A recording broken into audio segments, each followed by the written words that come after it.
Shalom Bapak Ibu Jemaat yang dikasihi Tuhan Yesus, kiranya damai sejahtera Kristus beserta kita semua. Marilah kita tetap bertumbuh dalam anugerah-Nya dan dalam pengenalan akan Kristus sebagai Tuhan dan Juru Selamat kita. Selamat mengikuti renungan firman Tuhan hari ini. Tuhan Yesus memberkati. Renungan hari ini, Senin 6 Juni 2022, dengan judul Ujian Kasih Sesungguhnya. Bacaan kita terambil dari Matius 25 ayat 45 yang berbunyi demikian. Aku berkata kepadamu, sesungguhnya segala sesuatu yang tidak kamu lakukan untuk salah seorang dari yang paling hina ini, kamu tidak melakukannya juga untuk aku.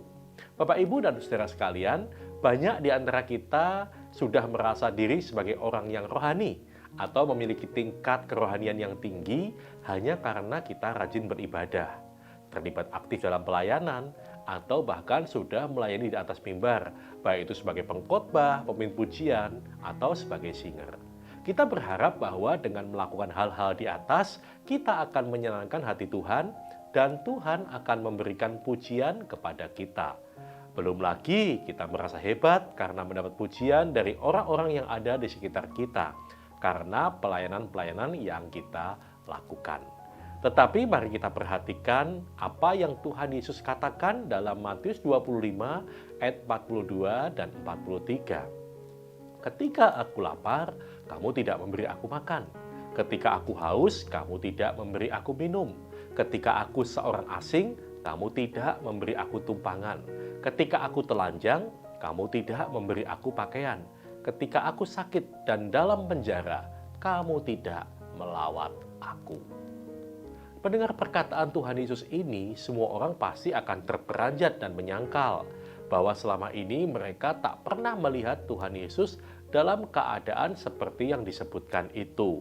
Sehingga mereka berkata, Tuhan, bila manakah kami melihat Engkau lapar, atau haus, atau sebagai orang asing, atau telanjang, atau sakit, atau dalam penjara, dan kami tidak melayani Engkau. Banyak anak Tuhan sudah berbuat baik, namun tidak dinyatakan kepada orang yang paling hina. Memang, berbuat baik kepada orang yang dipandang hina, kotor, dan rendah tidak mendapat pujian manusia. Sedikit orang yang mau melakukannya.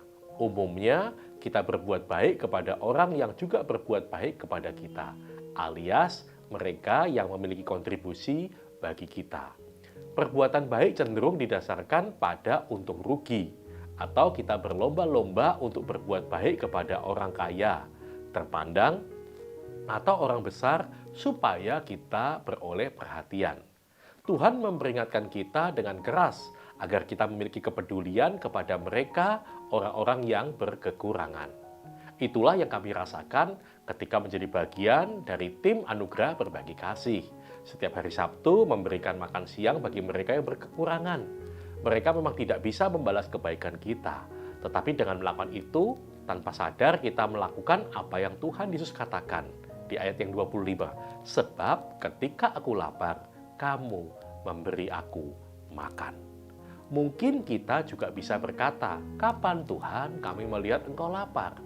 Dan Raja itu akan menjawab, aku berkata kepadamu, sesungguhnya segala sesuatu yang kamu lakukan untuk salah seorang dari saudaraku yang paling hina ini, kamu telah melakukannya untuk aku. Kepedulian kita bagi orang-orang yang membutuhkan adalah ujian kasih yang sesungguhnya. Amin.